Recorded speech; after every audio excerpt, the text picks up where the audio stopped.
Slovenska prestolnica Ljubljana se kiti številnimi nacionalnimi in mednarodnimi nazivi. Svetovna prestolnica knjige 2010 in UNESCOvo mesto literature 2015 bi si zaslužila tudi naziv prevajalskega mesta.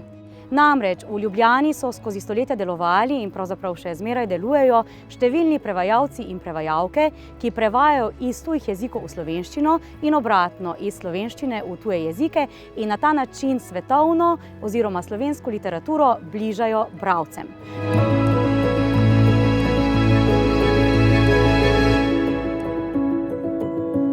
Ljubljanska prevajalska pot se popolnoma simbolno pričenja na ljubljanski železniški postaji, kamor obiskovalec iz sveta prispe v Ljubljano.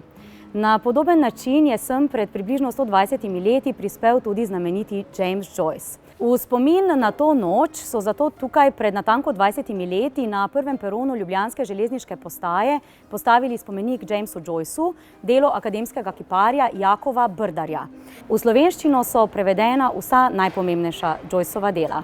Eden najtežjih in najzahtevnejših prevodov je zagotovo prevod Joyceovega Uliksesa. Pri nas ga je poslovenil Janez Gradišnik, ki je zato prejel najvišjo državno nagrado za kulturo, nagrado Prešernovega sklada.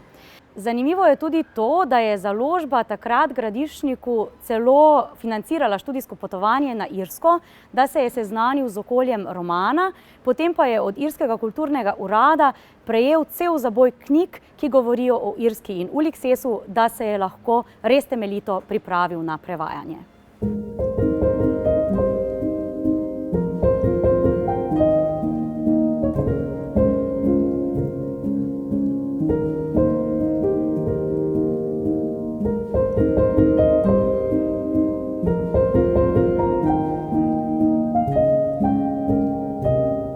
Nahajamo se pred Narodno in univerzitetno knjižnico v Ljubljani. Ta knjižnica je bila pred 2 letoma vpisana na seznam UNESCOve svetovne dediščine z vpisom dela Jožeta Plečnika v Ljubljani, urbano oblikovanje po meri človeka. Za Plečnika je bila knjižnica primarno koncept in vrednota in šele sekundarno ustanova. Verjel je, da je od družbe odvisno, ali bo vsakomur omogočila enak in prost dostop do znanja.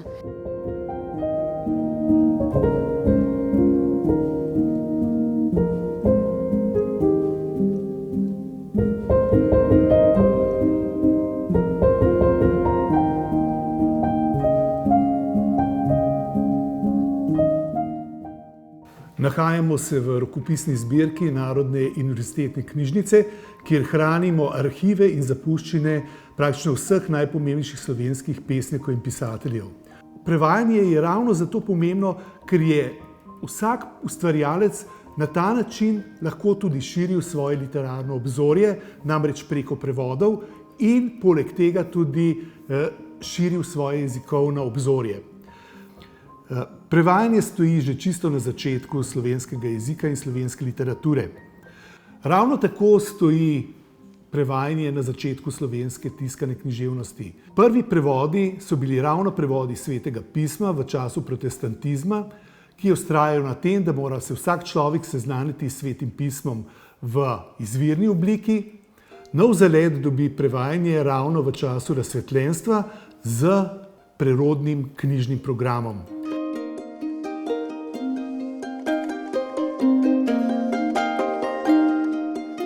Nahajamo se na Vodnikovem trgu, kjer danes domuje osrednja ljubljanska tržnica s tržnico na prostem in Plečnikovimi pokritimi tržnicami ob Ljubljanici.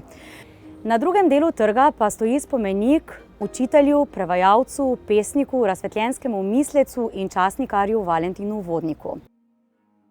Vodnik je bil pionir v pravem pomenu besede, lahko bi rekli, da je bil pri marsičem prvi.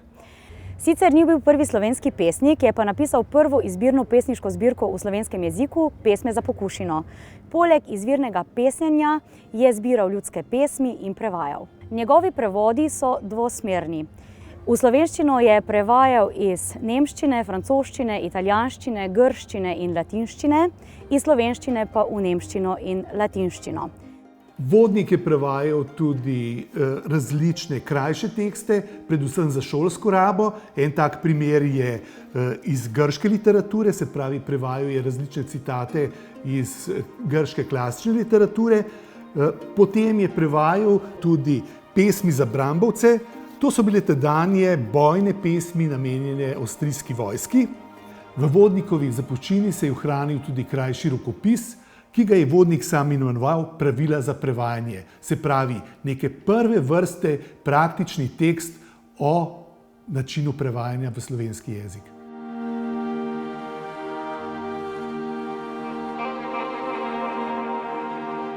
France Prešeren, rojen leta 1800, je eden največjih slovenskih pesnikov in simbolov slovenstva. Pred Tromostovjem na podstavku arhitekta Maxa Fabijanija stoji Prešeren svojo muzo iz leta 1905, delo kiparja Ivana Zajca. Prešeren je bil veliki mislec in eden prvih slovenskih avtorjev, ki se je po kakovosti svojih del lahko kosal z evropskimi sodobniki, pisci romantike. Svoj pesniški izraz je Prešeren oblikoval in uril pravzaprav s prevajanjem. Ko se je pričel uriti v baladi, se je lotil predromantične pesnitve Lenora, delo nemškega pesnika Gottfrieda Augusta Bürgerja. S prevodom Lenore je Prešernu uspel prvi slovenski izrazno dovršen umetniški prevod.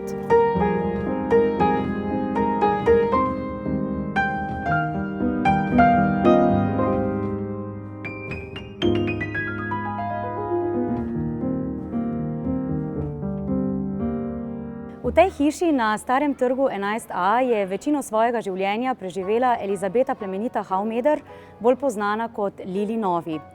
Gostobesedna, ekscentrična, samosvoja aristokratinja iz multietične nemško-slovenske družine, ki sta se oprijela vzdevka Nora Grofna in Čvekatura Maksima. Kljub odraščanju v izrazito nemškem okolju višjega socialnega razreda, ki je slovenščino smatral za jezik hlapcev in služinčadi, kar je med kulturno elito zelo dolgo časa vzbujalo nezaupanje, je na koncu postala ena največjih slovenskih pesnic, prevajalk in osebnosti 20. stoletja. Njen knjižni prvenec je izšel v začetku usodnega leta 1941 z naslovom Temna vrata in govori prav o teh vratih tukaj za nami, na hiši na Starem trgu 11a.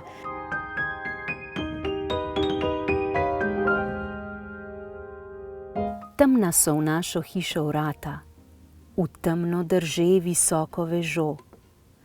Vanjo se sonca svetloba zlata nikdar ni ulila in ulila ne bo. A nad portalom zunaj nosi sklonjen v rameh kameniti mož, kakor da samo lepoto trosi, nežni balkon iz železnih rož.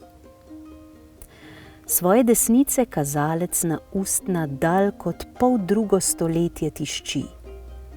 Tukaj vprašanja niso dopustna, mnogo usodje, o mnogem molči. Lili Novi, katere zapuščino hranimo tudi v rokopisni zbirki NUK, je bila prav gotovo ena najpomembnejših povezovalk med nemškim in slovenskim kulturnim prostorom.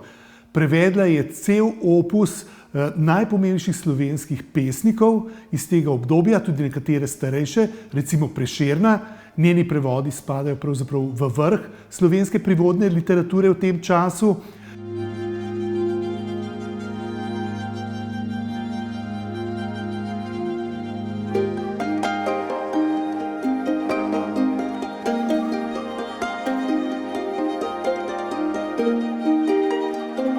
Otona Župančiča poznamo predvsem kot pesnika, res pa je, da je bil tudi pomemben prevajalec.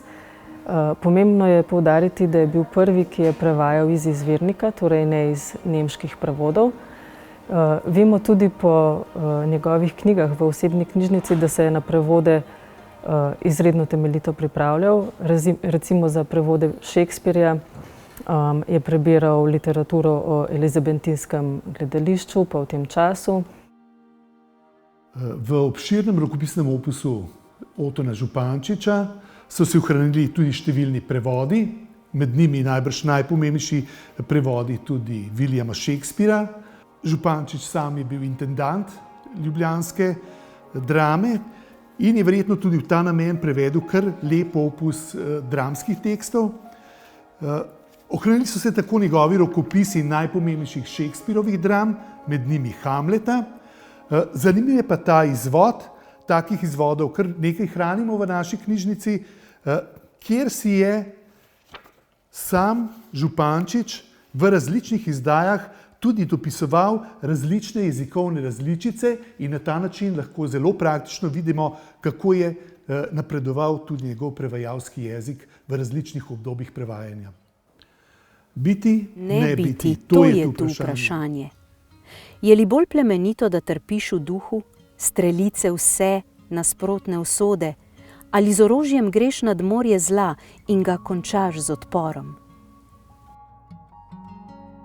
Smo na Pražakovi 20, kjer je dolga leta živel Janko Moder, eden največjih slovenskih prevajalcev in hkrati tudi najaktivnejših članov Društva slovenskih književnih prevajalcev. Po študiju se je Janko Moder zaposlil kot gimnazijski profesor v Ljubljani, kasneje pa je delal kot dramaturg v Državnem gledališču v Ljubljani in tudi kot urednik in lektor pri Mohorjevi družbi. Bil je član številnih jezikovnih komisij, razsodišč, bil je denimo ves čas tudi zraven pri vseh izdajah slovenskega pravopisa. Hkrati je bil sestavljalec pomembnih leksikografskih del, kot sta leksikon Nobelovci, in bil je tudi sestavljalec slovenskega leksikona novejšega prevajanja. Janko Moder je bil prevajalec z gromozanskim opusom. Bil je tudi velik deloholik, delal naj bi namreč kar 16 ur na dan in samo 4 ure na dan spal. In v tem času svojega tudi dolgega življenja, moram reči, je ustvaril več kot 500 književnih prevodov in 200 prevodov gledaliških in radijskih del. Rad prevajam, ker mi to nadomešča potovanja. In mi razen izvirnika in slovarja ni treba nositi s seboj težke prtljage, ne daljnogleda, ne drobnogleda. Pa imam vendarle občutek, kaj vse odkrivam iz skrivnostnega podgobja tujih besedil.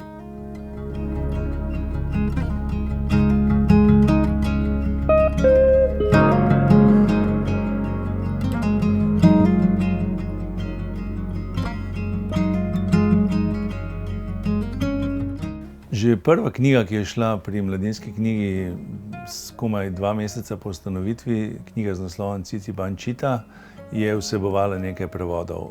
Potem pa so počasi začele nastajati zbirke. Druga taka zanimiva zgodba je Pika Nogavička. Urednica Kristina Brenkova je prevedla sredi 50-ih Piko Nogavičko, tedaj iz nemščine. In to je tudi recimo ena knjiga, ki je že vrsto let ena najbolj prodajanih knjig, mladinske knjige, pa sploh mladinskih knjig v Sloveniji. Smo se pa vseeno pred leti odločili, da naredimo nov prevod, ki ga je naredila Nada Grošelj. Jezik je živa stvar in vsak prevod s časoma nekako zastari in potem se je treba pač odločiti, ali boš popravljal prevod, ki se ga nikoli ne da, bi rekel, adekvatno popraviti, ali pa boš naredil novega, in smo se pač odločili, da bomo naredili nov prevod Pike Nogavičke. Tukaj pa je bilo veliko debat, ker so bili ljudje, bi rekel, zelo navezani na posamezna imena. In smo se tudi mi, bi rekel, z vso občutljivostjo lotili v bistvu tega novega prevoda. Nekatere rešitve smo ohranili, marsikatero smo pa tudi zamenjali.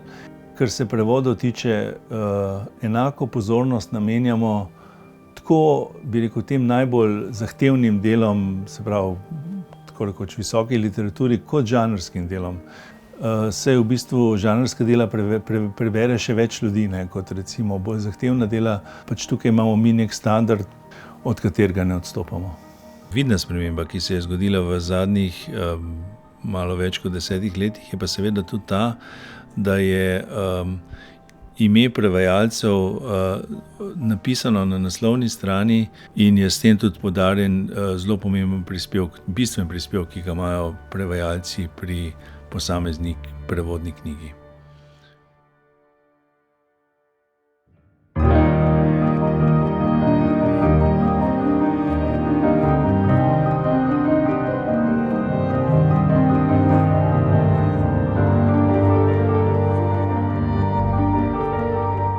19. stoletja z razvojem vseh slojev meščanstva, tudi višjega, je regulacijski načrt urbanističnega razvoja Ljubljane predvidel gradnjo prvih najemniških meščanskih vil. To novo sosesko so s starim mestnim jedrom povezali s takratno Knafljevo, današnjo Tomšičevo ulico, z dvostranskim drevoredom Kostanjev in na tej ulici postavili prvi dve najemni meščanski vili. Ta vila je menjala kar nekaj lastnikov in najemnikov ter namembnosti, dokler je ni vlada leta 1957 oddala v najem Društvu slovenskih pisateljev. Takrat so se poleg tega društva v to vilo vselili še Društvo slovenskih književnih prevajalcev in Slovenski center Pen. Vila je odigrala zelo pomembno vlogo pri osamosvojitvi Slovenije. Leta 1988 so tukaj organizirali serijo protestnih literarnih večerov. Leto kasneje se je tu spisala Slovenska deklaracija, ki je bila podlaga za prvo slovensko ustavo. Še dandanes je vila središče literarnega in kulturnega, vse bolj pa tudi družabnega in poslovnega življenja v središču mesta.